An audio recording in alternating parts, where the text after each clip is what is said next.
In every man's life, he will eventually have to face the most difficult of problems. Figuring out who he is, finding a way to put food on the table and provide for his family, but the most important question of all, the most complicated, difficult, torturous of questions. Who would win in a fight? 1 billion lions or one of every Pokemon?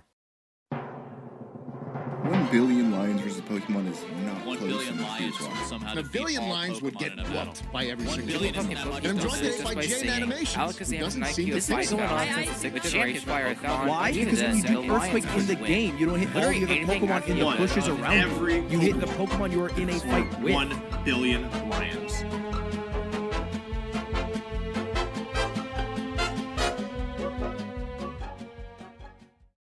That's right, people, we're talking about Pokemon versus lions. Now, I've spent hours arguing with my friends about this topic, and to be honest, I've always been on the lion side. But today I'm going to throw that all away, okay? None of that matters. I'm going to start from scratch for the sake of science and the people to prove that once and for all, the lions are going to kill those bitch-ass Pokemon. I'm going to be splitting my analysis into 6 different parts. I'm going to be talking about the ground rules, the Pokemon's abilities, the lion's abilities, some math, some bullshit, and then my conclusion. And let's begin. You know, I've found ground rules to be crucial when discussing what each side of the battle is allowed and able to do, you know, as well as what the battlefield is and all that junk. Personally, I think most people tend to overthink the battlefield. But for the sake of the argument, let's just say it's, in the wild somewhere that doesn't really give any sort of advantage to either side. You know, in my mind, I'm picturing some random meadow or something, just like your local medieval battlefield sort of vibe, you know? Now that that's out of the way, let's talk about the battle rules, okay?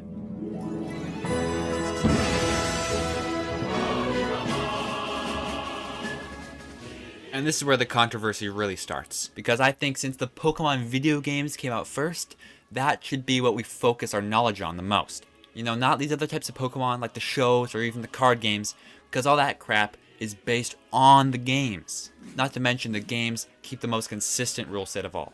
You know, I think the Gamer.com worded it best when they said, although the shows offer tons of characterization and a better insight into the characters' goals and aspirations, the video games are the source material of the franchise, making them the ultimate canon of Pokemon. Now, even after that's all said and done, I think we can all agree that it would be lame if the lions and Pokemon had to fight in the game style, you know, with 1 versus 1, that's lame, okay? Plus, it's kind of weird putting lions into Pokemon, like the games, you know? Some people, you know, they make them Pyroar, but I just think it's all messy. You know, we don't really have a lot of information, like how much health would we give the lions? What are their level? What type are they? Do they have moves? What about their PP, you know? All that junk. That's why for my study, I'll be sending the Pokemon into the real world where they can fight like real animals. So I'm going to say, unlike the games, the Pokemon do not have to take turns, okay? It's a free-for-all battle, but they have to keep their characteristics from the games. You know, like moves, power points. They can't just fly into the atmosphere, okay? They're fighting in a battle. Okay, now that all the ground rules are out of the way, I think they're pretty fair. You might not, but now we can go and move on to the Pokemon's abilities. Now this is where one of the most annoying points that I hear a lot of you Pokemon sympathizers use. I hear all the time people saying shit like, well, Gardevoir can just create a huge black hole where the lions are. Or, you know, well, since Arceus is a god, he can just kill all the lions with his mind. What are you talking about? Okay, this is some bullshit. I'll be honest here. This is not true. You're a liar. You're a liar. Wow. Okay, never mind. That was a bit, unnecessary, I will admit. Okay, I'll try to explain this with a more calm mindset for you. Your argument is frankly, a bit horseshit, because Pokemon attack with these things called moves. And they attack with moves that they learn based on how much they've leveled up. Okay, Pokemon cannot just attack however the they want. Unless, of course, they have learned that attack, then they can use it. So, last time I checked, you Pokemon fans, Arceus doesn't have the kill 1 billion lions with my mind move, okay? What I'm saying has been consistently true in every single Pokemon game, okay? They can't just do whatever they want. The only time Pokemon could do whatever they want was in Pokemon fucking Unite. And are we really gonna stoop down to Pokemon Unite's level? Come on, guys, come on. The last thing I'd like to mention before I move on, regarding the Pokemon's abilities, is flying. Another one of the most popular theories the Pokemon dick riders have is that, oh well, the flying type Pokemon can just fly away. But something I find interesting is that, let's say, for the sake of the argument, me and you are having a friendly Pokemon battle. And you send out your Zubat, which is flying up in the air. But I send out my Diglett. In this case, my Diglett is faster, so it goes first. And I decide to make my Diglett use Scratch against your Zubat. Now in your little Pokemon worshipping cranium, that move shouldn't hit because, oh, my Zubat's flying up in the air. But it does. My Scratch hits your Zubat. So how does that happen? Case freaking closed, buddy. And even if Pokemon could just fly away, I think the Lions have that covered. Come on now. When we discuss the topic of Lions versus Pokemon, we really only talk about whether the Pokemon would win or lose, but we rarely even mention the Lion's abilities. The only time it ever comes up is when people say, well, 1 billion is a lot of lions, or of course the classic lion trebuchet, but lions are trained killers. They're not just some animal. Lions wake up every morning with the hunger for blood. They hunt animals like wildebeests, zebras, and buffaloes. Then once they've slaughtered their prey, they sift through the guts and gore and drink the blood of their prey until there's nothing left except bones. Wow, that was okay. I don't even know. That just got really bad. I don't know what happened. But you get the point, okay? Not only that, but they're the kings of the jungle, okay? You think Pikachu could kill a king of a jungle?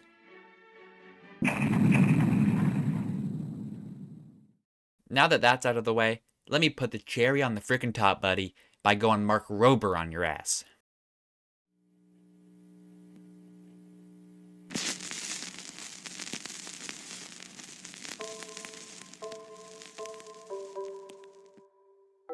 At the time of recording right now, not including Megas or Dynamax Pokemon, there are a total of 1,084 different Pokemon species. Each Pokemon can have 4 total moves learned at one time. Each of these moves has PP or power points.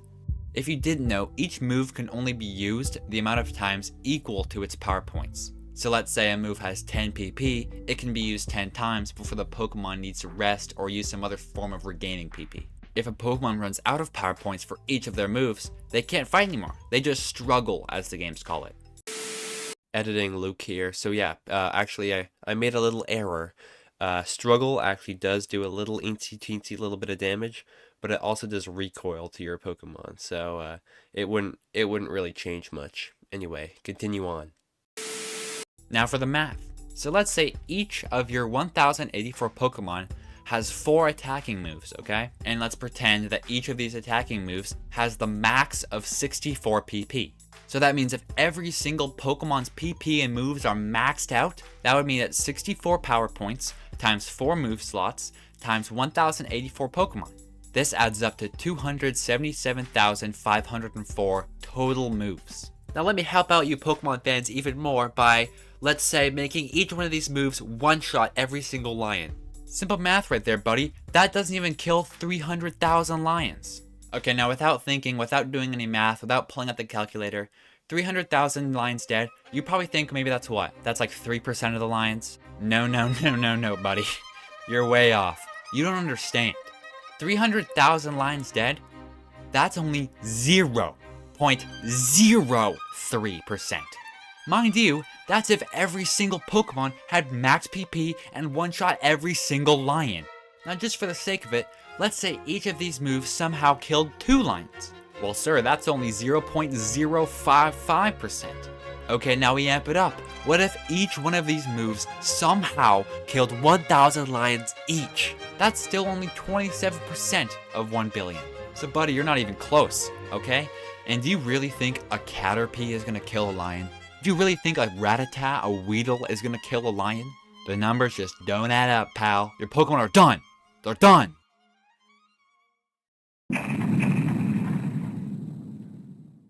Now finally, to end it off, I'm gonna speedrun 5 bullshit statements or questions I've heard over the years from Pokemon fans. Number 1, what are they gonna do against Steelix? Well, let me answer you that by asking you this. What does every other Pokemon do against Steelix? Number 2, how will the lions fight ghost types?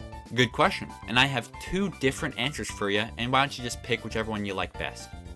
First off, they could bite, which in Pokemon, bite is listed as a dark type move, which can actually do damage against ghost types. And then you've got my second offer for you, which is that technically, lions aren't even any type, okay? Lions aren't technically normal type, which means they technically could do damage against ghost types, okay? Number 3, Perish Song. If you didn't know, Perish Song is basically a move that a Pokemon uses and every other Pokemon that hears it dies after like 3 or 4 turns. I will say, depending on the radius of the sound it makes, it could probably kill a lot of lions. You know, I'm thinking maybe hundreds, maybe even 1,000 lions. But again, let's just do some math here, boys. If Perish Song kills 1,000 lions and then it kills himself, that's good for the lions because the Pokemon have to kill 1,000,000 lions each. So if it kills himself and then kills 1,000, that's not helping. In fact, it might even be doing more damage because it's going to kill more neighboring Pokemon around it. It's not going to do what you think. Number 4, Dynamax. Come on, really? Are we really doing this? No, you can't just Dynamax all the Pokemon, come on. And number 5, I recently watched this video by a guy called WolfeyVGC, where he basically says that all the Pokemon would come together and beef up Kyogre. It was kind of weird, it was hard to understand, I'll link it below, but basically it was just some nerd shit where all the Pokemon beef up Kyogre, and then Kyogre gets all powerful and he delivers one final finishing blow that does a fucking 1,000,000,000 damage. Hip hip hooray! The Pokemon win! Come on, man, what is this? Do you really think Pokemon are gonna do this? They huddle up like it's football. Kyogre yells something like, Green 18, and said hot! And then all the Pokemon just know what to do, all Scooby-Doo style. Bro, this argument's on some Pikachu, you go left. Charizard, you go right. And Mewtwo, well, you just keep being Mewtwo. Like, no, dude, that's not how it works. The reason I love this debate so much is that it's hard to make sense of it. You can try to translate lines into Pokemon by making them Pyroar or whatever, but at the end of the day, it's just a dumb question to debate with your buddies. Who knows? Maybe the real victory was the friends we made along the way. I'm just kidding. Thanks guys for watching. See you next time. Bye.